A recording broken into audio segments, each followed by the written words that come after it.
you tim. Ada sesuatu yang lagi rame nih. Iya, apalagi lawannya physical appearance-nya besar-besar. Punya working relationship yang bagus. Lu harus kasih dia kesempatan lagi. Di atas kertas lo semuanya harusnya menang. Ada bahasan yang paling ditunggu-tunggu.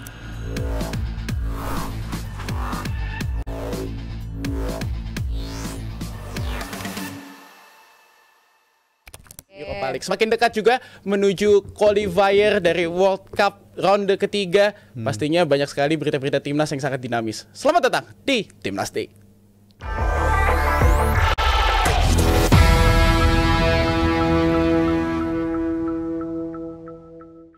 Timnas Day, udah ada Firzi Idris di sini ya kali kita ngebahas Rizal. Timnas. Gak Mas mungkin. Firzi.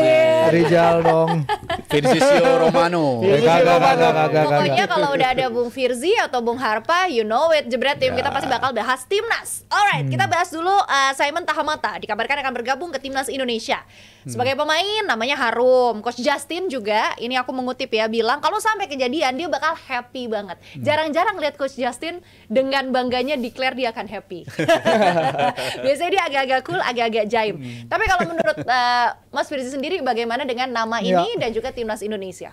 Ya, nama legendaris ya di sepak bola Belanda, sepak bola Ajax, technical specialist yang bagus bersama klub Amsterdam. Ini juga ngobrol sama temen jurnalis di Belanda juga, dia senang juga bagaimana Simon bisa seorang respected figure ya di Belanda, tapi dia ada anggapan kalau dia mungkin nggak ngerasa dia dapat segitu apresiasinya sebenarnya di Belanda, makanya dia berangkat ke sini, ambitionnya untuk short dan long term juga, dan itu yang menarik karena kita ingin juga membangun sesuatu untuk long term, dan dia akan memantau talent-talent kita yang di luar, talent diaspora kita yang punya darah keturunan, mereka yang tersaring pasti untuk seorang pemain, mantan pemain, seorang legenda yang dapat banyak sekali apresiasi dari fans Ajax ya, terutama ini akan menjadi suatu hal yang luar biasa. Dan dia juga ada state di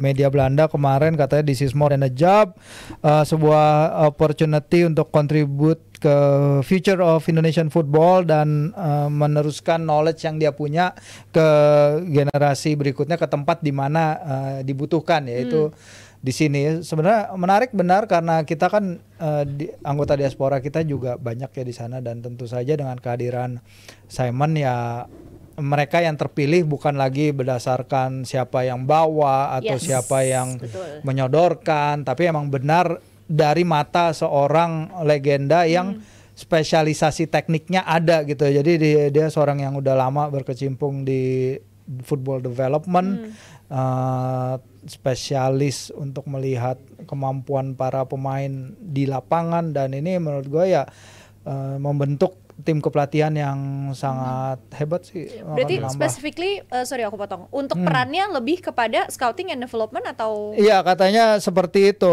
Jadi dia akan menjadi kepala pemandu bakat tentu aja. Jadi melihat bakat-bakat yang ada di luar untuk siapa yang layak untuk ya mungkin menjalani proses naturalisasi berikutnya, pemain diaspora mana yang bisa kita bawa untuk memperkuat timnas ke depannya. Good appointment sih ya, walaupun ya kalau emang kita bisa berbicaranya dari rekam jejak aja kan. Rekam jejak dia kan di Ajax juga ngurusin kayak begini kan, development, akademi, dan kalau kita tarik mundur periode dia kan dari 2013 kalau nggak salah 13 ke 2024 itu kan kita tahu sendiri ya gimana Ajax tuh secara akademi juga produksi pemain-pemain itu banyak banget yang jadi gitu. Jadi menurut gue rekam jejaknya pun ada di sana.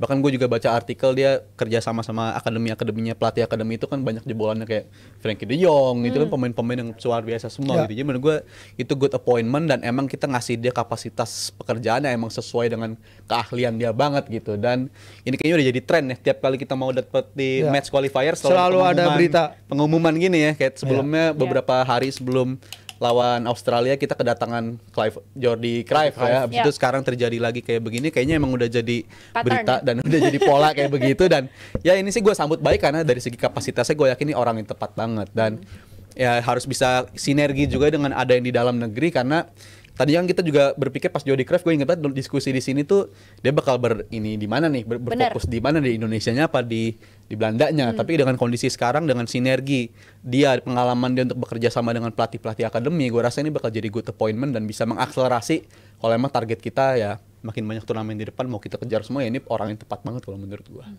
Menarik ya emang kalau kita membahas Simon Tahamata dan juga Jordi Cruyff. Namun kabarnya ini Bang Arya masih bilang ini masih tunggu aja nih. Tapi kalau dari Mas Firzi, seberapa besar peluang Simon Tahamata ini untuk menjadi head of scouting? Karena tadi kita sempat bahas ini sebuah good appointment bagi timnas Indonesia. Iya, karena berita-beritanya datang dari Belanda duluan ya. Ya, dan kita sejak Simon ketika dia pertama menyatakan pergi dari Ajax kan itu mungkin bagi sebagian orang juga pertama kalinya melihat apresiasi fans Amsterdam kepada dia.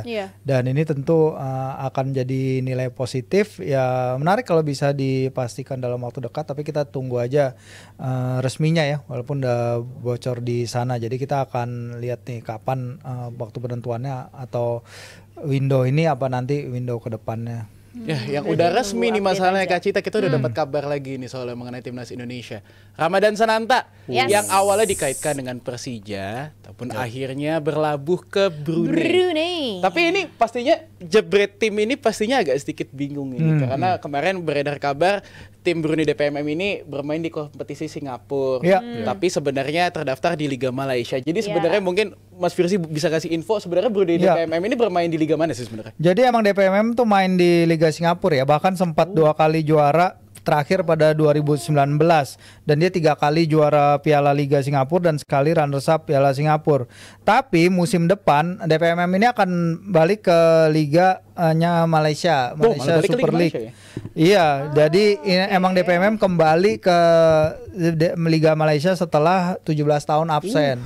Terakhir dia tahun 2007 di sana. Jadi emang Liga Brunei kan ya nggak tahu di Liga Brunei ada apa enggak, tapi dia nggak ngirim ke tim dia liga di ranking 19 Asia dan nggak ngirim tim ke antar klub Asia musim lalu. Tapi yang pasti di si DPMM ini timnya putra mahkotanya Brunei ya. Timnya putra mahkota Brunei, dan 2 musim terakhir mereka finish 6 ke 7 dari 9 tim di Singapura. Jadi mereka musim depan akan balik lagi ke top tiernya Malaysia. Sananta emang dia itu 2 musim mencetak berapa, 13 gol ya, 13 gol dan 2 assist dari 2 musim. Tapi emang selama setahun terakhir kan ya dia bisa lebih baik ya menurut gue ya. Di Liga 1 juga dia musim ini baru 5 gol, dan walaupun salah satu golnya tuh keren, gol lawan siapa ya gue lupa, tapi main di Manahan kok. Tapi ya ketika dia pertama naik kita expect mungkin kita bisa expect lebih juga dari dia, terutama hype-nya juga, bagaimana dia orangnya tinggi besar, dia ibaratnya striker yang kita cari. Tapi ketika di Piala Asia 2023 juga Cochin kalau nggak salah ketika itu Cochin nggak masukin namanya ke DSB 23 pemain deh. Itu juga jadi pertanyaan tuh kenapa waktu itu dia namanya nggak ada di sana. Jadi ya harapannya dia bisa reinvent lagi ya, bisa meningkatkan lagi performance-nya, bisa mungkin ya bermain di liga yang ya Liga Malaysia lawan paling susah kan cuman JDT. Jadi ya mungkin kita bisa lihat dia kayak Sadil juga bermain bagus keluar, nanti balik lagi ke sini ya Sadil, karena rumor Sadil ke Persib kan juga nggak hilang nih, bahkan dia baru hari ini ketemu sama petinggi-petinggi Persib ya katanya. Jadi mungkin kedepannya dia akan balik lagi ke liga kita. Jadi ya good luck bagi Ramadan untuk karirnya ke depan abroad ya, karena nggak gampang pasti walaupun di regional, dan ya semoga kalau bisa kontribut bermain bagus di sana bisa naik lagi ke liga yang lebih tinggi lagi. Dan nah itu dia tadi beberapa komen juga masih pertanyakan, tapi ini mainnya di liga kasta tertinggi Malaysia kan? Iya, Malaysian Super League. Langsung main lawan JDT gitu-gitu. Jadi itu tadi ada yang komen juga, dan jawabannya ya langsung main di kasta tertingginya. Dan is it a good move? Gue rasa a good move ya, karena poin plus tadi ya untuk abroad tuh menurut gue nggak mudah juga walaupun di regional, tapi ini dia punya keberanian untuk bisa main di sana. Dan gue yakin ini striker yang punya potensi bagus banget karena beberapa kali juga walaupun dia lagi periode nggak ngegolin pun dia tetap nama yang dilirik buat Garuda Calling gitu. Jadi gue yakin dia punya sesuatu dalam diri dia dan satu musim terakhir bisa dikatakan bukan musim terbaik dia dari segi output lah. Tapi gue rasa move on, gue rasa pilihan terbaik dan pilihan karir ke Brunei dan berkasta di Liga Malaysia bisa jadi opsi dia dan gue yakin dia hanya akan membaik sih ke depannya dan dia punya output sebagai postur kayak begitu dan semoga bisa mereplika performa dia kayak di SEA Games 2023 itu karena performa terbaik dia gue rasa di situ dan setelah itu belum nyentuh itu lagi tapi penyegaran kayak begini suasana baru mungkin itu yang dibutuhin sama seorang Ramadan. Tapi itu lagi ya balik Jal ke si Supri itu ya tujuan destinasi pemain kita Liga ASEAN progresif positif atau negatif. ASEAN mana dulu nih kalau gue bilang kalau kayak Arhan dia gabung ke tim papan atas Thailand itu positif. Tapi emang jujur aja kalau Liga Malaysia gue ngomong sama beberapa pelatih kita juga masih di bawah kita kok kualitas liganya. Jadi harapannya memang ya Sananta pakai liga ini untuk tapakan aja untuk musim depannya mungkin dia akan pindah ke mana lagi. Tunjukin ambisinya itu bagaimana dia akan bisa memakai tapakan ini untuk menuju something yang better dan harapannya ya mungkin menyusul Arhan ke Thailand. Iya karena memang masih jadi cukup perdebatan juga sih apakah ini keputusan yang justru lebih baik atau tidak. Nah kalau ngomongin soal pemain timnas ada lagi Nathan yang ternyata tetap dipertahankan di Swansea terlepas dari cuma main 3 laga di musim ini. Kita ke Rizal dulu nih sekarang. Kalau menurut Rizal gimana? Ini berarti harusnya sih memang menjadi kesempatan baik untuk dia perform lebih baik lagi dan show more apa yang dia punya. Idealnya sebegitu ya, tapi gue malah ngebayangin ketika di match lawan Australia, gue mikir waktu itu ini kayak harus move on dari Swansea nih. Karena pas halftime pun kita waktu itu bareng ya, gue mikir ini 45 menit lawan Australia udah lebih banyak dari satu musim dia bersama Swansea gitu. Jadi untuk perkembangan karir dia emang sebaiknya sebenarnya move on dari Swansea itu karena udah terbukti lah sepanjang satu musim bahkan nggak cuma di EFL-nya doang tapi di Carabao-nya sendiri bukan yang kompetisi terbaik pun dia juga nggak dapat menit di sana gitu. Jadi gue ngerasa sebenarnya opsi terbaik dia adalah cabut dari sana, tapi kalau emang dia dianggap masih jadi bagian, ya gue sih menyambut baik juga. Semoga ya luck-nya berubah di musim yang akan datang. Mungkin ini emang ini dia butuhkan adalah pre-season-nya dulu untuk bisa mendapetin performa terbaik dia. Dan kalau emang itu pilihannya Swansea, berarti kan Swansea masih ingat ada sesuatu dalam diri dia gitu untuk bisa dipertahankan. Jadi gue hanya bisa ngebayangin itu, tapi ya sayanginnya itu aja. Menit bermainnya dikit banget dan gue nggak yakin langsung seketika instan musim depan langsung reguler starter gitu. Jadi susah sih. Ini tricky juga sih bagi Nathan Chow juga pasti. Oh, Nathan itu camat panggilannya. Wow. Gue suka di Instagram tuh suka ada yang bilang camat aja dipanggil ini enggak ini. Ternyata dia. Nickname ya. Iya, gue nggak nyadar. Thank you Cumi. Iya. Dan mungkin aja si Swansea kan emang lagi dalam ownership baru ya. Ownership baru yang dimiliki oleh Luka Modric. Beberapa pemain yang potensial masuk ke Swansea itu kalau menurut media lokal sana itu udah diskusi sama Modric. Jadi Modric terlibat seperti itu untuk rekrutmen. Nah, harapannya ke depannya ya mungkin masa depannya si Nathan ini juga akan dibicarakan juga langsung sama Modric. Lumayan juga kan kalau bisa belajar dari Luka Modric. Tapi ya jangan hanya latihan-latihan terus tapi main karena dari sejak 2023 minutes played-nya si Nathan hanya 127 menit dan dia 32 kali selama 2 musim ini ada di bench bangku cadangan tapi hanya turun sekali. Itu pun hanya main 3 menit. Jadi ya kita pingin lihat Nathan dalam versi terbaiknya dan versi terbaiknya Nathan itu di Piala Asia U23 itu dia the best banget. Komitmennya, bagaimana dia cara baca ruang, bagaimana dia leading teman-temannya, dia mau pakai dipasang di CM, dia mau dipasang di DM, dia mau dipasang di center back ketika itu. Dia exceptional di setiap posisi itu dan ini yang kita lihat dia tuh bener bisa kayak gini. Ini pemain yang biasa. Nah, ketika dia lama kita nggak lihat dia terus tiba-tiba dia tampil dan tampil sejelek itu lawan Australia terlepas dari timnya juga tampil buruk. Kita wajar kalau kita expect more. Kalau gue bilang karena apa yang dia lakukan ya elementary banget, kesalahan yang mendasar, positioningnya jelek dan lain-lain. Kalau dia bisa balik ke penampilan terbaik dia seperti Piala Asia U23 ini kita punya one hell of a player nih. Tinggal bagaimana dia ke depannya itu tadi baliklah main gitu, jangan hanya di bench walaupun di latihan ketemu pemain-pemain bagus tapi ya nggak cukup. Ya minute play-nya memang kita sempat bahas ya waktu itu Zalnya lebih Ketemu banyak Joe main di Allen timnas dibanding di klubnya di Swansea. Tapi masalah posisi ini sebenarnya jadi sebuah pembahasan yang menarik karena sebenarnya posisi Nathan Chow ini sebenarnya adalah back kiri, namun banyak akhirnya ditempatkan di posisi tengah di era dari Coach Sintayong. Tapi kalau menurut lu Zal dan juga Mas Firzi, sebenarnya posisi terbaik dari Nathan Chow ini di mana sih? Ya, di Piala Asia dia main bagus ketika di tengah ya. Lagi-lagi ketika di tengah, walaupun debutnya dia langsung di kiri, tapi ketika dia main ke switch di tengah itu dia mainnya bagus dan di pemain timnas kita uniknya punya banyak banget pemain yang kayak begitu ya. Justin Hubner juga bisa main di situ.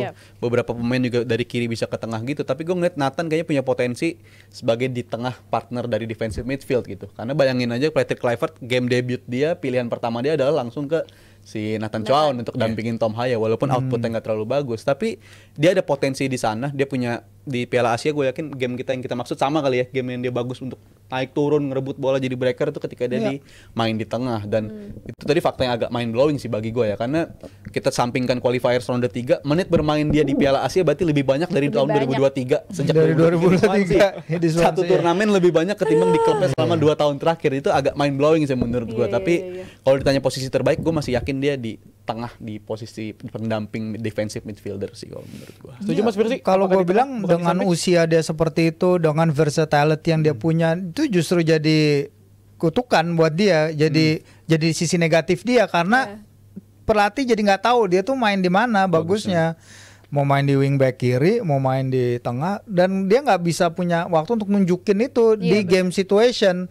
Kalau di latihan kan masa Patrick masang kamera di lapangan latihannya Swansea terus ngeliatin kan enggak kejauhan nih ada disitulah seharusnya dia mungkin minta dipinjemin apa gimana tapi fakta bahwa dia ada di retain list ini menarik walaupun kontrak dia akan habis ya 2026 juga dan dia punya opsi sebenarnya perpanjangan kontrak setahun.